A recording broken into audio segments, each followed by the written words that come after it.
Hello everyone. In this video, I'll show you how to play The Binding of Isaac using your mouse. It's a simple and straightforward process, so let's get started. First, make sure the game is completely closed. Once that's done, you can leave Steam open. Next, go to your PC's search bar and open the Documents folder.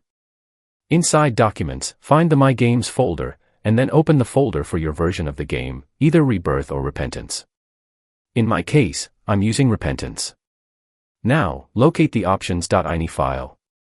Before opening it, make sure file name extensions are enabled. You can do this by clicking on View and checking the File Name Extensions option. Right-click on options.ini, then open it with Notepad. Inside the file, look for the setting called Mouse Control. It will most likely be set to 0 by default. Change that value to 1. If you don't see the mouse control option, you can manually add it and set it to 1. After making the change, don't forget to save the file. Once saved, launch the game again. When the game loads, you'll notice a cursor on the screen.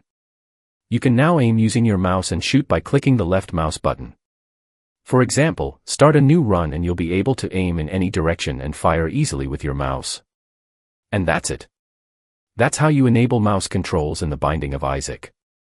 If this helped you, don't forget to like the video and subscribe for more content. Thanks for watching, and take care.